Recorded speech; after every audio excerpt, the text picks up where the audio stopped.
peperangan Uhud. Kharajat Quraisyun li muharabatil muslimina wa akhdhi tha'ri man qutila minhum fi waq'ati Badr. Kharajat Quraisyun, keluar orang-orang Quraisy li muharabatil muslimin, untuk memerangi orang-orang muslim, wa akhdhi tha'ri man qutila, dan mengambil balas dendam man qutila minhum, atas orang-orang yang terbunuh, minhum, dari mereka, fi waq'ati Badrin, pada peperangan Badr. Wa kana adaduhum, dan di saat itu adaduhum, jumlah mereka, ma'aman halafahum, bersama orang-orang halafahum yang membantu mereka, 3,000 rajulin, 3.000 laki-laki pasukannya. Fakharaja ilaihimur rasulu sallallahu alaihi wasallam. Fakharaja, maka keluar, ilaihim, kepada mereka, menghadang mereka, ar-rasulu sallallahu alaihi wasallam, wa ma'ahu, dan bersama beliau, 1,000 rajul, 1.000 laki-laki. Wa raja'a anhu fit tariq, dan kembali dari pasukannya Nabi di jalan, kembali dari golongan mereka, Abdullah ibnu Ubay, dengan Abdullah bin Ubay, bi 300 min ashabihi al-munafiqin, dengan 300 orang-orang dari teman-temannya dia, dari golongan orang-orang munafik.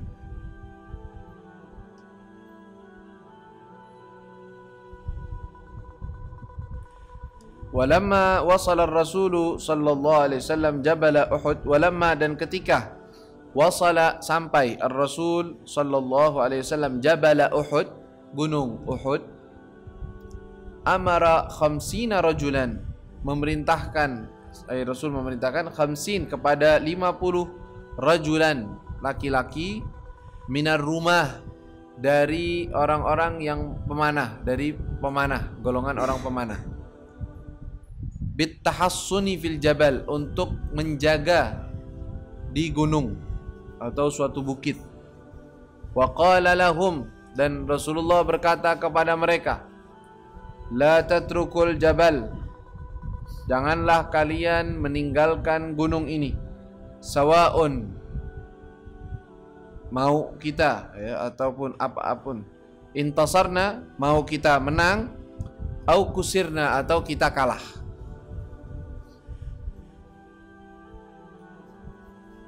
Thumma bada al-qital, kemudian dimulailah peperangan, bainal fariqain, antara dua golongan ini, fanhazamal musyrikun, maka dipukul mundur atau kalah al-musyrikun, orang-orang musyrik. Nanti kita lanjutkan artinya. Penjelasannya, jadi ketika orang-orang kafir Quraisy mengalami kekalahan di peperangan Badr, dan banyak yang terbunuh dari pembesar-pembesar mereka, tentunya anak-anak mereka dan keluarga mereka pada marah dan kesal. Mereka sangat kesal dan ingin membalas dendam atas kekalahan yang terjadi pada peperangan Badr, sehingga mereka menyiapkan pasukan mereka sampai terkumpul 3.000 pasukan dari golongan orang-orang Quraisy kebanyakan, dan orang-orang yang membantu mereka, 3.000 pasukan dengan persiapan yang mereka miliki. Ketika Rasulullah sallallahu alaihi wasallam mendengar bahwa orang-orang musyrikin sedang berjalan menuju kota Madinah, Rasul bermusyawarah dengan para sahabat. Ya, bermusyawarah. Sebelumnya Rasulullah bermimpi. Kita sudah jelaskan tuh pada pertemuan lalu. Rasulullah bermimpi dan Rasulullah bermusyawarah dengan para sahabat. Lalu sebagian dari mereka mengatakan, kalau engkau bagaimana ya Rasulullah pendapatmu? Maka Rasul mengatakan, kalau pendapatku lebih baik kita tunggu mereka. Artinya kita tidak keluar dari kota Madinah. Kita tetap berada di kota Madinah. Kita jadikan kota kita sebagai benteng kita. Kalau seandainya mereka mengepung saja, biarkan mereka mengepung. Tapi kalau seandainya mereka menyerang, maka kita akan serang mereka dari atas dan dari setiap tempat kita, dan insya Allah mereka nggak bisa memenangkan peperangan ini. Ketika Rasulullah SAW memberikan pendapat seperti itu, banyak dari golongan pemuda-pemuda yang tidak ikut di peperangan Badar, mereka bilang, jangan seperti itu ya Rasulullah, kita pengennya ikut perang, langsung aja kita datangi mereka, jangan sampai mereka datang ke kita, kita yang serang mereka. Dan kita ingin seperti peperangan Badar. Dengan semangat mereka, kebanyakan dari mereka para pemuda, dan termasuk yang bersemangat seperti itu Sayyidina Hamzah bin Abdul Muttalib, paman Nabi SAW.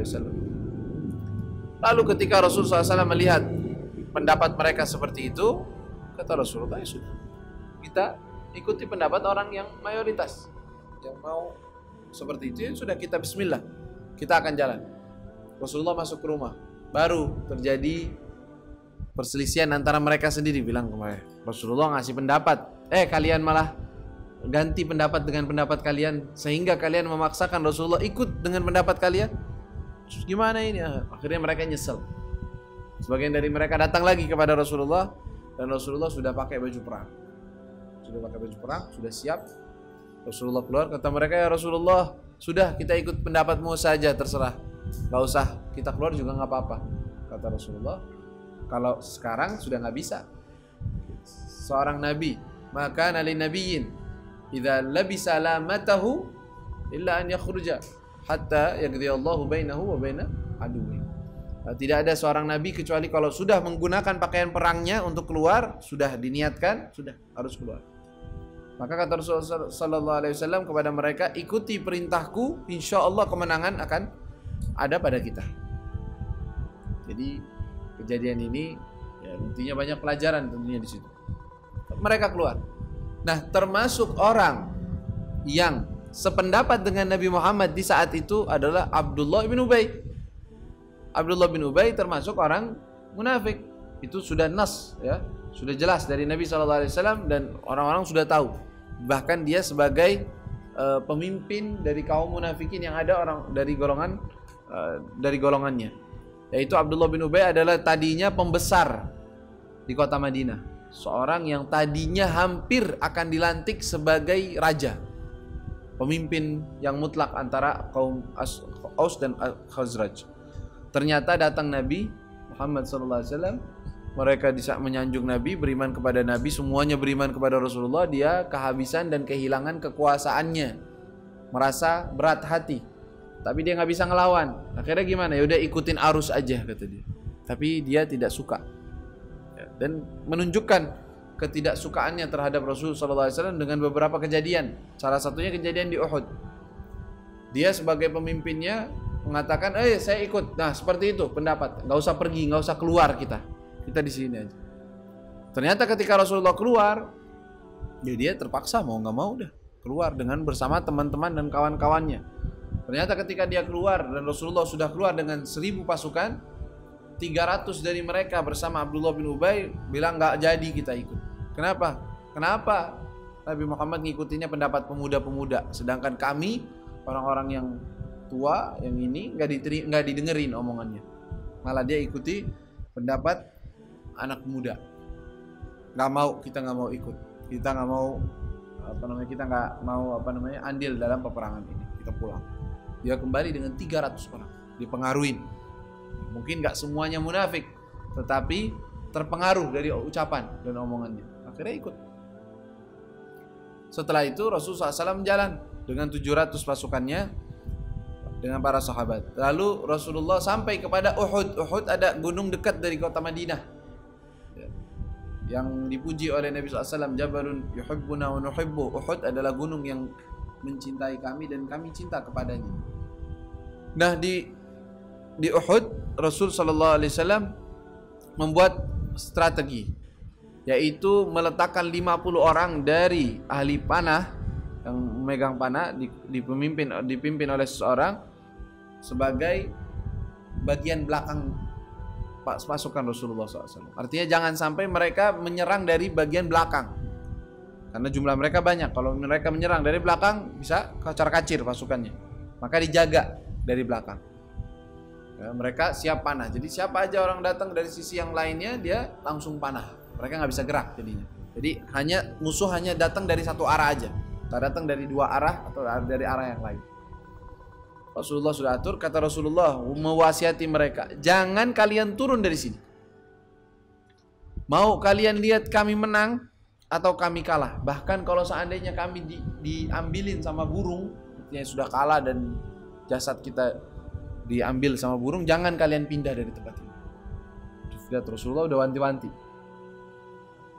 Tetapi qadarullah di atas segalanya. Takdir Allah dan ketentuan Allah Subhanahu wa taala sebagai pelajaran untuk umatnya Nabi di atas segala-galanya. Akhirnya perang dimulai. Tentunya para pasukan Rasul SAW dengan para sahabat perang ketika pertama dimulai dengan mubarazah, habis itu perang.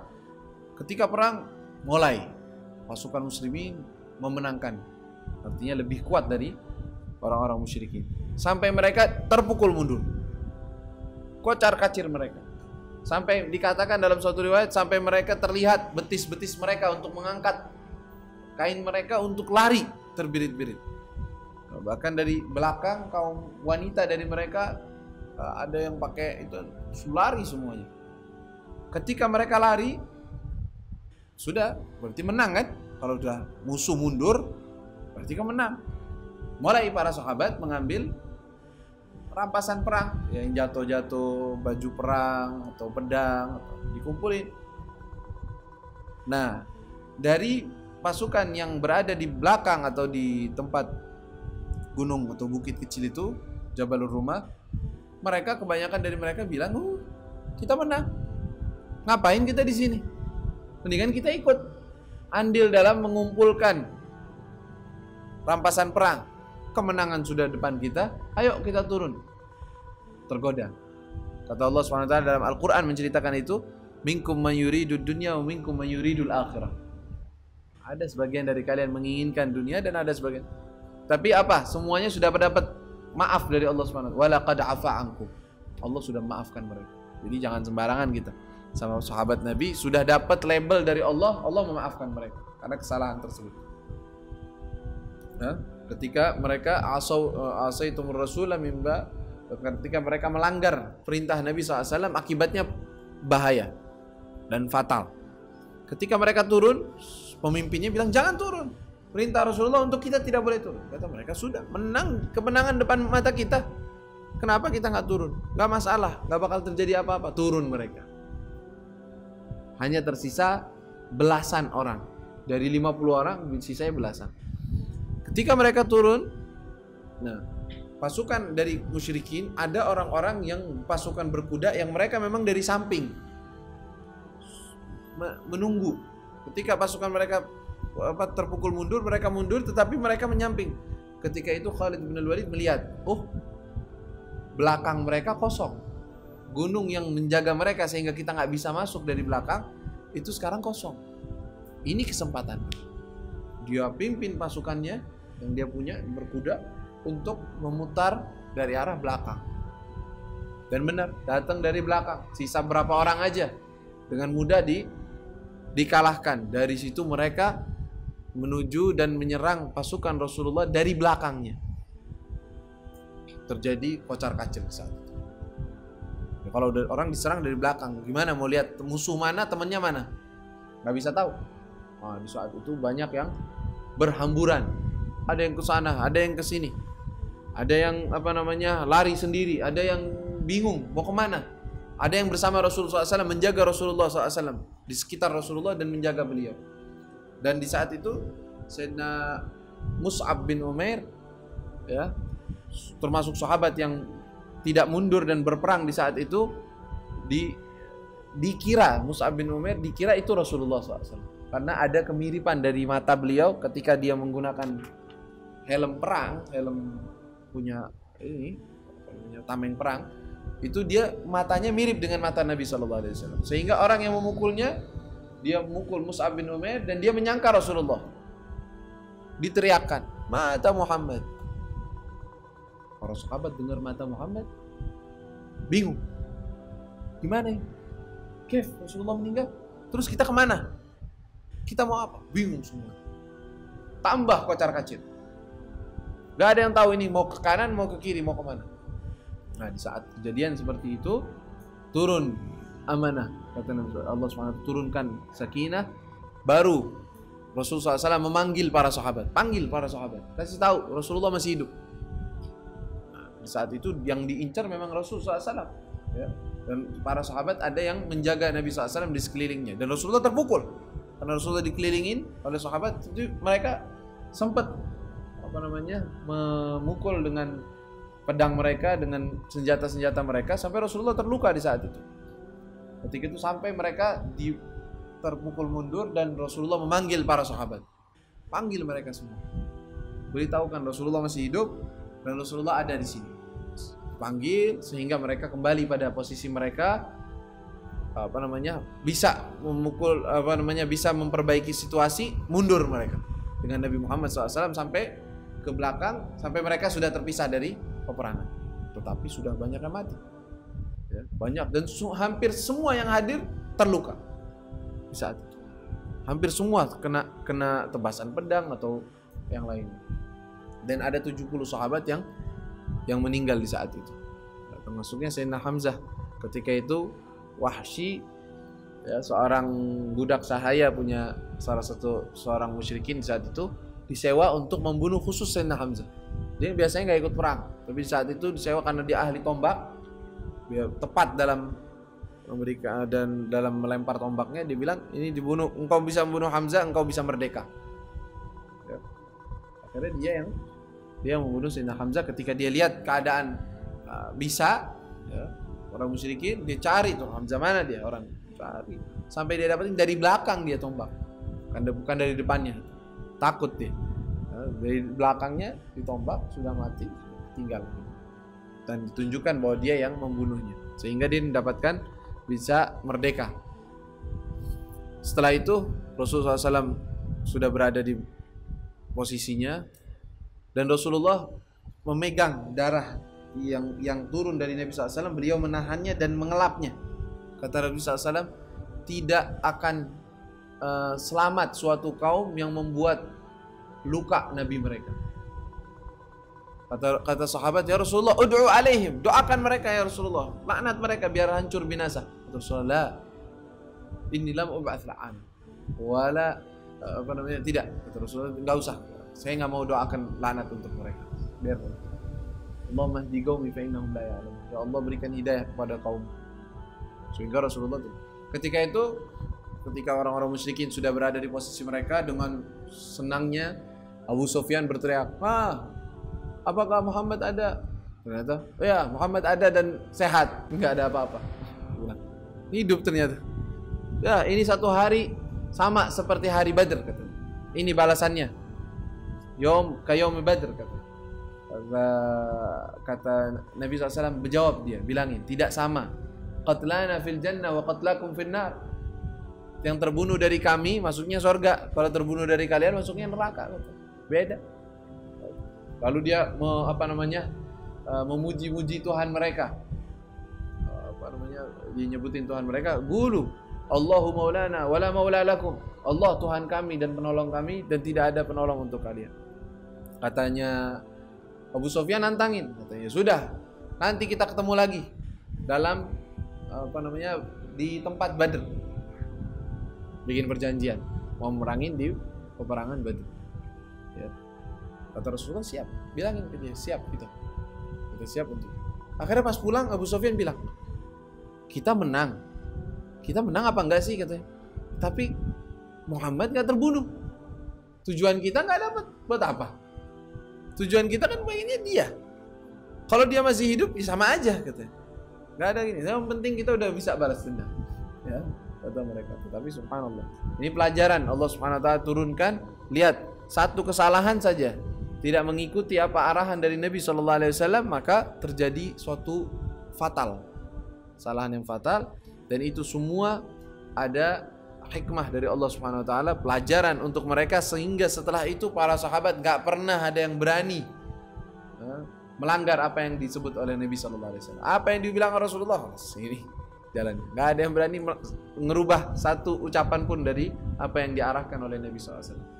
Karena tahu pertolongan mereka datang dari taatnya mereka kepada Rasulullah SAW. Lalu dilanjut di sini, qala wa kadan nasru yakunu lil muslimin, wa kadan hampir saja an-nasr pertolongan, kemenangan, yakunu lil muslimin telah menjadi untuk orang-orang muslim. Laula, kalau tidak seandainya karena annal mutahassinin, orang-orang yang menjaga dari belakang, khalafu amrar rasul, khalafu mereka melanggar, tidak mematuhi amrar rasul, perintah Rasul sallallahu alaihi wasallam. Wa tarakul jabal, dan mereka meninggalkan gunungnya, ya, bukit yang Rasulullah suruh berdiri di situ.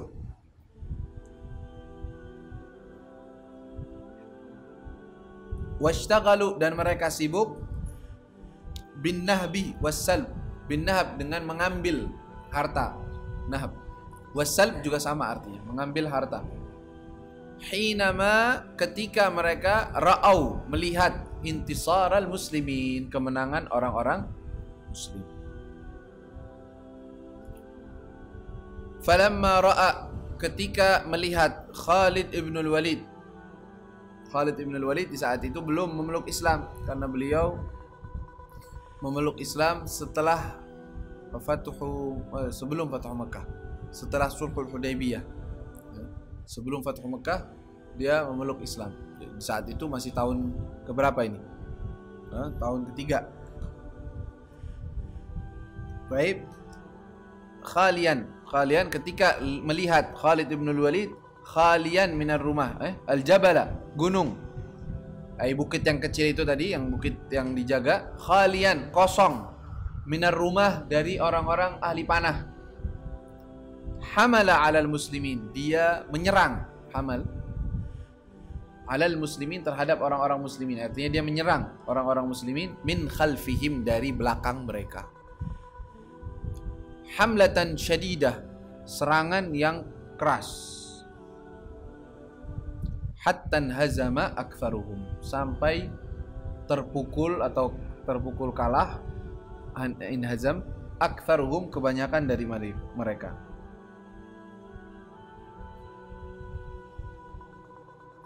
Dalam ta'liq disebutkan, wa asya'a ba'dul musyrikin anna Muhammadan qad qutil. Ba'dul musyrikin membuat suatu ucapan, yaitu penyebabnya karena Mus'ab bin Umair yang kena. Mereka kira ini Rasulullah, mereka teriakkan bahwa Nabi Muhammad tuafa. Sehingga orang-orang muslimin di saat itu putus asa. Kita mau perang buat apa kalau Rasulullahnya nggak ada? Kita merangin semua untuk dia. Ya, sampai terjadi faraja'u ila qaumihim yu'minukum. Qala jama'atun idza kana Muhammadun qad qutil faqatilu an dinikum. Di saat itu turun firman Allah Subhanahu wa taala apa?